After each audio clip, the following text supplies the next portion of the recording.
नमस्कार। मैं डॉक्टर सत्यवीर सिंह, सहायक आचार्य हिंदी, राजकीय महाविद्यालय कोटपुतली। प्रिय विद्यार्थियों, बीए पाठ प्रथम हिंदी साहित्य प्रथम प्रश्न पत्र के अंतर्गत विद्यापति की पदावली से उद्धृत जो पद्य पाठ्यक्रम में शामिल हैं उनकी व्याख्या श्रृंखला के अंतर्गत बसंत मिलन प्रसंग पद्य की व्याख्या आपके सामने प्रस्तुत करना चाहता हूँ। इससे पूर्व हम विद्यापति की पदावली के निश्चित संकलित पदों की व्याख्या आपके सामने प्रस्तुत कर चुके हैं। भाग 3 आपको प्रेषित है। भाग 4 में आपका स्वागत है। प्रिय विद्यार्थियों, बसंत मिलन प्रसंग के अंतर्गत जो पद्य की व्याख्या हम आपके सामने रखेंगे वह मूल पद इस तरह से है, आप सुने। कुंज भवन से निकसली है रोकल गिरधारी, एक ही नगर बसु माधव है जनु कर बटमारी, छाड़ कन्हैया मोर आंचर है फाटत नवसारी, अपजस होयत जगत भरी है जनु करिए उघारी, संगक सखी अगु आयली रे हम एक सरनारी, दामनी आए तुलाइली ले एक रात अंधारी, भनई विद्यापति गओल है सुनु गुणमती नारी, हरीक संगे किछु डर नहीं है तुम परम गमारी। प्रिय विद्यार्थियों, ये जो पद्य है इसमें राधा और कृष्ण की भक्ति और श्रृंगार भावना एक साथ उपस्थित है। यहाँ पर बसंत मिलन प्रसंग के अंतर्गत कवि क्या कहते हैं? कुंज भवन से निकसली है रोकल गिरधारी। राधा जो जुर्मुट है वहाँ से निकल कर वो जाती है तो वहाँ पर गिरिधारी यानी कृष्ण ने उनको रोका, रुकने के लिए कहा। एक ही नगर बसु माधव है जनु कर बटमारी, और एक जो जगह है जहाँ पर वो कहते हैं कि वहाँ माधव कृष्ण रहते हैं, और वो कहते हैं कि हम एक ही जगह है, आप ज़बरदस्ती मत कीजिए। जनु कर बटमारी, जनु कर मतलब मत करो, बटमारी मानी ज़बरदस्ती। वैसे सामान्यतः बटमार जो स्थिति है वो आती है डकैत के लिए, डकैती के लिए। बटमारी डकैती के लिए कहा जाता है। बट मानी होता है रास्ता और मारी मतलब मारिए डकैत। जो राहगीर उस समय उस ज़माने में पैदल यात्रा करते थे तो बीच में कुछ जो चोर डकैत होते थे वो उनका सामान लूट लेते थे और चोरी का कार्य करते थे, तो उसको बटमार भी कहा है कि ज़बरदस्ती करना। छांड कन्हैया मोर आंचल है, कृष्ण को कहते हैं कि हे कान्हा कृष्ण, मेरा आंचल मेरा पल्लू छोड़िए। फाटत नव सारी, और मैंने जो नव साड़ी पहन रखी है, नया वस्त्र धारण कर रखा है, वो आप इसको पकड़ेंगे और मैं यहाँ से चलूँगी तो वो फट भी सकता है। अपचस होयत जगत भरी है कि, और इसके बाद मेरा और आपका भी अपयश होगा, यानी संसार भर में, जगत भरी मतलब संसार भर में आपका और हमारा अपयश भी होगा, लोग बुरा कहेंगे। जनु करिए उघारी, और कहीं ऐसा न हो जाए कि आप मेरा वस्त्र पकड़े रहें और मैं यहाँ से चलूँ तो शरीर से वस्त्र निकल जाए और नग्न स्थिति न हो जाए।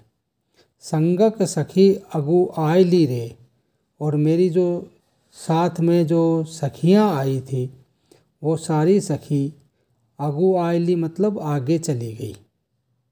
जो मेरे साथ में आने वाली जो सखी थी, मेरी मित्र थी, संगी थी, सभी यहाँ से निकल चुकी हैं और मैं लेट हो गई हूँ, देर हो गई है मुझे, और आप मुझे अब रात्रिकालीन समय भी होता जा रहा है, आप मुझे छोड़िए, मैं अपनी सखियों के साथ मिलकर अपने घर जाना चाहती हूँ।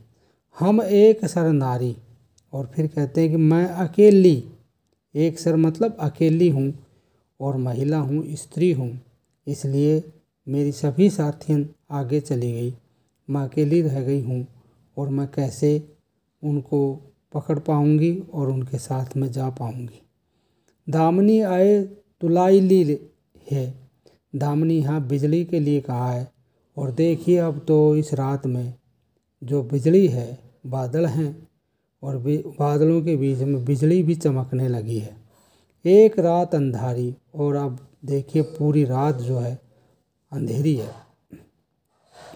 भणई विद्यापति गौल है, अब कवि विद्यापति कहते हैं कि हे राधा आपके साथ हैं, सुनो गुणमती नारी, हे गुणवान या बुद्धिमती समझदार महिला नारी, यानी राधा के लिए कहा है कि आप तो इतनी गुणवान होकर भी आप इस बात को समझ नहीं पा रही, आप मेरी बात को समझिए। तो विद्यापति कृष्ण के माध्यम से अपनी बात को कह रहे हैं, हरि के संगे किछु डर नहीं है। अब भगवान के साथ तुम हो, जो कृष्ण के साथ तुम हो, तो कृष्ण एक साधारण पुरुष नहीं है, वो तो साक्षात भगवान है। और जब भगवान के साथ में तुम हो तो फिर तो डर लगने की तो बात ही तुम्हारे मन में, दिल में आनी ही नहीं चाहिए।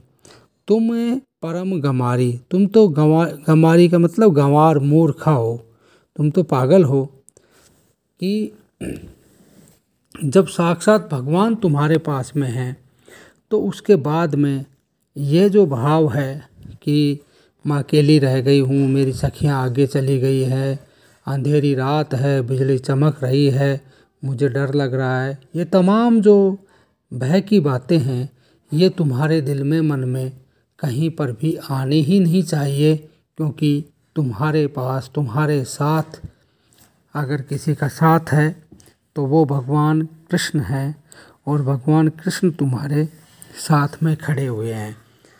यहाँ पर इस पद्य में ये तो इसकी व्याख्या हुई। सबसे पहले प्रसंग के रूप में आपको मैं बार बार बताता रहा हूँ कि आप ये कह सकते हैं कि प्रस्तुत पद्यावतरण हमारी पाठ्य पुस्तक में संकलित विद्यापति की पदावली के पद जो निश्चित पद्य हैं उनमें से ये उद्धृत है। और विद्यापति के पदों की जो मूल विषय वस्तु है उसका आप वर्णन विश्लेषण कर सकते हैं।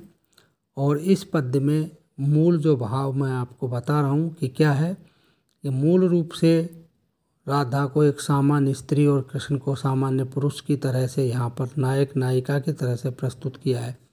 लेकिन अंत में जब दो पंक्तियाँ हम अंत में चलते हैं तो लगता है कि ये साधारण नायक नायिका नहीं है, यहाँ पर तो भक्ति चली जाती है। शुरू में हमें लगता है कि श्रृंगार से बात शुरू हुई है, लेकिन इसका अंत है वो भक्ति में जाकर होता है। ये चीज़ें हम लिख सकते हैं, ये बातें हम लिख सकते हैं।